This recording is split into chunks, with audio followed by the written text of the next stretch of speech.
can you live with what life is offering you right now?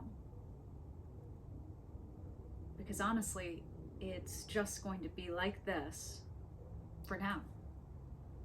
My name is Sylvia Mordini. I'm the founder of Life Inspired. I understand that for so many of us, there's resistance to the now and this feeling of urgency. This is not what I ordered for my life in relationship to the world events going on around us, and yet this is what the world is offering. So we have a choice. We can either learn to appreciate impermanence, and impermanence is something that is fundamental to spiritual practice, but we tend to shy away from it. It brings people into a whole zone of discomfort because so often people associate impermanence with our expiration date, that we are impermanent, right? This human form is impermanent. And so we don't want to talk about that. We don't want to certainly talk about death and dying and all of that. But it's also an opportunity for us to see that whatever discomfort you're moving through right now is temporary, that everything is impermanent. The night has a limit, the day has a limit. When you eat, even your stomach has a limit. And this age has a limit, not just the body. The job you're in has a limit. Often relationships have expiration dates as well. So this is what life is offering us right now. Perhaps we all expected, with what in Buddhism is called the wanting mind, I want that. We wanted world events to be different than they are now. And that we thought, oh, we'd leave that behind in the year previous. And then another year passed and we thought we'd leave it behind again. Oh my gosh, are we still here? And we are still here. Things may seem like they're moving very slowly and very quickly. Timelines collapsing in opportunities for personal growth and development and awareness and wakefulness, and world events progressing at a slower pace than we may have liked. But know that whatever this pace is, there is a pace. Things are growing, things are evolving, things are moving. Even that example of something indomitable that seems so stable and unchanging, Mount Everest, even that is changing and evolving, right? So if a mountain can grow and evolve, then so can we. And we can move with the flow, even if it's uncomfortable, the pacing that life is offering us in some places. You know, another example is when I was in the corporate world, as soon as I got a promotion, I wanted the next level promotion. And I was absolutely on a race to get to that next promotion. But some things do take time. Time to gain experience, time to prove that I have not just experience, but I've transmuted it into wisdom, and time for those that are in a position of authority to deem me ready to take on that next level of promotion. So even though I wanted to race there over and over again, things took the time they took. And sometimes it felt really good because it felt like, yeah, that's my pacing. And other times it felt really slow because it wasn't my pacing. But no matter the pacing, wherever we're at, this impermanence continues. We will continue to leave behind the wanting of making things different in the past. And if we can start to live more eloquently, gracefully, lovingly, peacefully, and compassionately with what life is offering right now, it's going to make whatever is coming much easier to receive. Otherwise, I can see the fatigue in people at the store, out on walks, online, that we've been fighting and trudging and battling against the pace of life and what's being offered. And we're tired, of course. If we were like in a 2-year battle for anything, of course we're going to be tired. And we are tired. Or you can stop fighting so much and just be with the discomfort. For this is what is right now, but it won't last forever. It'll be replaced by something else, and something else, and something else.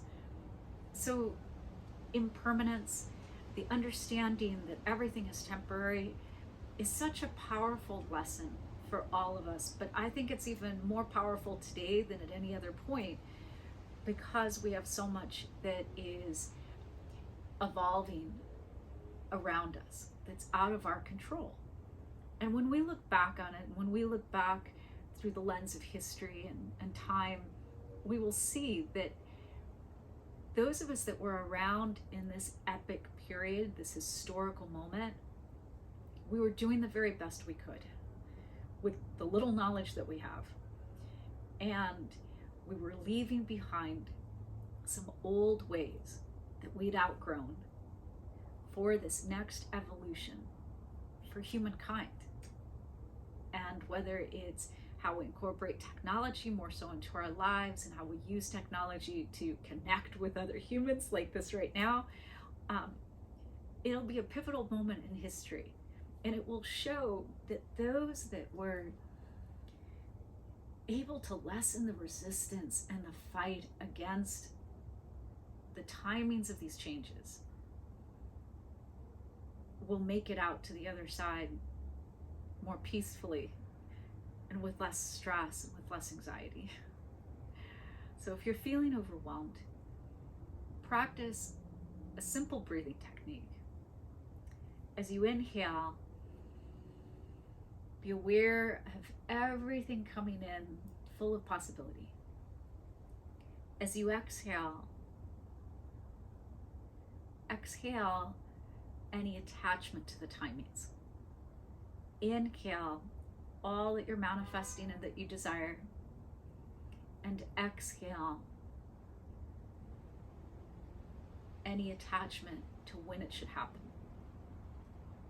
Inhale, welcome grace and your greatest intentions, and then exhale the by-when dates and the ultimatums with the clock and the calendar. Inhale your most beautiful dreams, and then exhale thinking that you know the timings that are the best. And just notice how you're feeling, that there are energies that are bigger than us that actually know what they're doing, and that this moment we're in will continuously change. I trust that you can sit in the discomfort of the moment. And if you stop fighting the discomfort and you relax your shoulders, your jaw, your breath, your mind,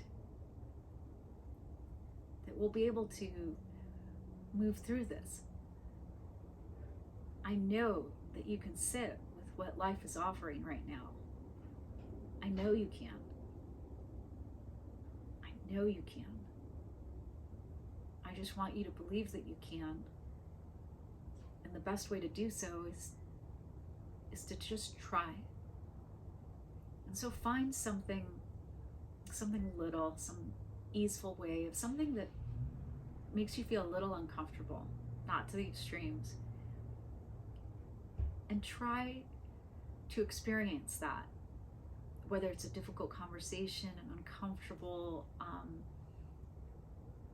experience of trying something new. Maybe you go take a class that you haven't taken ever, and you know you're going to be awkward and that makes you feel uncomfortable. But sign up, go to the class, do it anyway. And notice that discomfort of being in that class, whether it's a dance class or it's making pottery or whatever type of class it was, of what was happening now, that you could be with it, you could be awkward, you could be confused, but that it was impermanent, The class had a beginning, middle, and end. And then you went home, and you could either have like fought it with all your energy and go home fatigued, or you could just be in the class, experience it for the sake of experiencing, sit with the discomfort, and then go home with more energy and with the understanding that yes, you can be with what life is offering you. That is what is on my heart today. I hope it is inspiring you. And if inspired, please subscribe, click below and get the notifications so that you know when I drop new videos. And every week, the Inspire series offers you a new video. I'm so grateful that you're here. I'm only here because you're here, and it means the world to me. So thank you from the bottom of my heart. And as we take a big breath in together and exhale, from my heart to your heart, may you love yourself, love your day, and love your life.